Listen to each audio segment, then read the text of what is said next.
ఇప్పుడే జీ5 app download చేయండి. చూడండి మీ ఫేవరెట్ టీవీ షోస్ ఎప్పుడైనా ఎక్కడైనా. ఇన్నాళ్ళు ద్వేషించిన వరదరాజులు మావయ్య నీ కన్న తండ్రి అని తెలిసేసరికి బాధపడుతున్నావా కుముదా? అవునక్క, నలుగురికి సాయం చేయాలని మనమ్మ సావిత్రమ్మ చెప్పిన కథలు విన్నాను. చెల్లెళ్ళ కోసం ప్రాణమిచ్చే అన్నయ్య నీడలో బ్రతికాను. కాని ఈ రక్తపు ముద్ద ఆ రాక్షసుడిచ్చిందని తెలిసాక నిజంగా బాధేస్తుంది.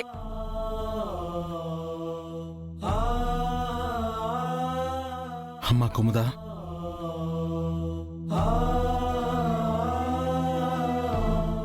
నీకు ప్రాణం పోయాలని అతను ఎప్పుడూ అనుకోలేదమ్మా.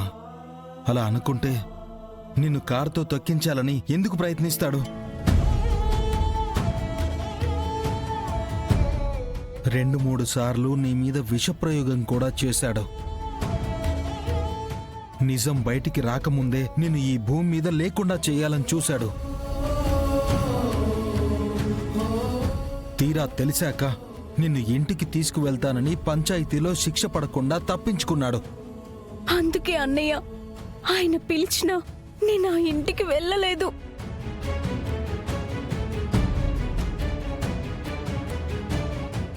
అందరూ సొంత తల్లిదండ్రులు ఎవరో తెలుసుకున్న తర్వాత అక్కడికే వెళ్ళిపోవాలనుకుంటారు.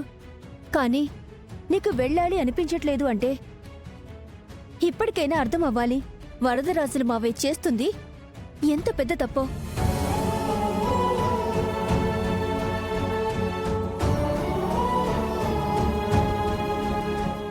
మా అమ్మ నాకు ప్రాణం పోసి అర్ధాంతరంగా ప్రాణాలు వదిలేసింది. కానీ అలాంటి పరిస్థితి నాకు రాకూడదని మీ అమ్మ నన్ను అన్నయ్య చేతిలో పెట్టింది.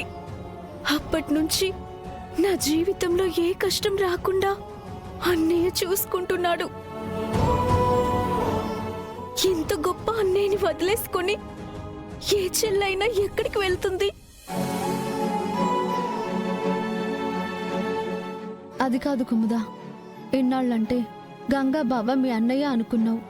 కాని నీకంటూ ఒక తండ్రి ఉన్నాడు, నీకంటూ ఒక కుటుంబం ఉంది అని తెలిసింది కదా. కనీసం వాళ్ళ గురించి అయినా ఆలోచించకుండా ఎలా ఉంటావు? ఆయన ఉన్నాడంటే అది కుటుంబం కాదు. అక్కడ ప్రేమానురాగాలు ఉండవు. నేను ఆయన రక్తం పంచుకొని పుట్టుండొచ్చు, కానీ నాకు తండ్రైనా తల్లైనా అన్నీ అన్నయ్యే.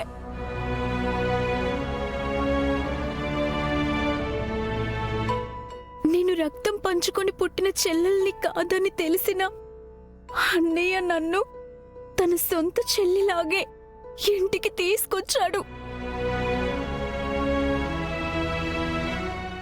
ఇలాంటి దేవుడి సన్నిధిలో బ్రతకాలి అనుకుంటారు, కానీ కన్నవాళ్ళు వాళ్ళైనా సరే అలాంటి వాళ్ళ దగ్గరికి వెళ్ళను. వరుసలు మారాయనో వాళ్ళు చూసే తీరు మారుతుందనో మీరు అనుకోకండమ్మా.